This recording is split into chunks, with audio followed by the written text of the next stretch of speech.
Good evening. Moments ago, President Obama concluded yet another State of the Union address.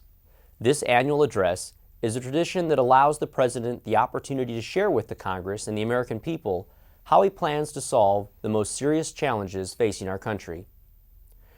Multiple times before, we have heard the same soaring rhetoric and promises to focus on the issues most important to the American people. On 4 separate occasions, I have been disappointed by his speech, and tonight's speech was no different.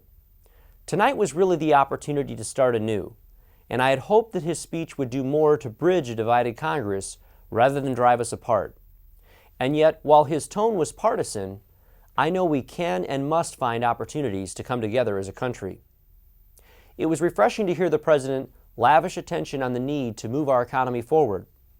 But what frustrates me and so many others is the lack of emphasis on job creation during his first 4 years in office.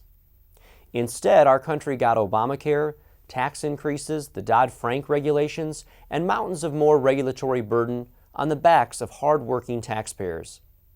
And while the President said he is refocused on the economy tonight, he then immediately diverted from those words and began pressing a litany of social issues, which, while important, are not nearly as vital as using this time to avert another recession. With respect to our nation's debt, the House of Representatives is the only body to produce and pass a budget in the past 4 years. It is time for the President and his party to stop talking about balancing the budget and instead produce one and pass it through the Senate, which is controlled by the President's party. We continue to hear about the need to raise revenue, raise taxes, and that our approach should be balanced. Yet I think it's important to remember that the first 2 years of the President's term, when Democrats controlled the entire process, our discretionary spending in our budget increased 40% in just 2 years. When Democrats increased spending, they didn't see the need to increase taxes. Why then now do we need to increase taxes in order to cut spending? I think the hardworking taxpayers of this country expect us to finally deal with Washington's spending problem without raising their taxes any further. If the President negotiates in good faith and lives up to his words tonight, we can jointly act in a bipartisan way to prevent a debt crisis and get our economy back on track. But this will require presidential leadership. While speeches can offer a vision, what our country truly needs is a roadmap back to prosperity. That is why the House will once again introduce a budget that will make the tough but necessary decisions to curb spending and eliminate these yearly trillion-dollar deficits.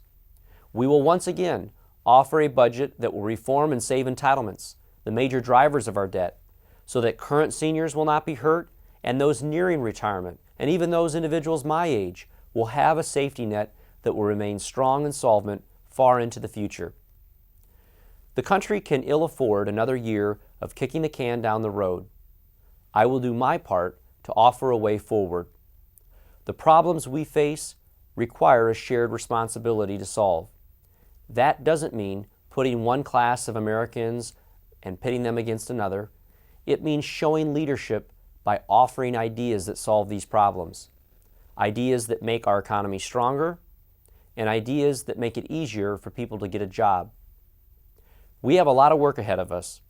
I look forward to working with my colleagues in Congress to present these ideas and get them passed. And I hope the President will join us with his own specific proposals so we can work together. Our nation and its future depends on it.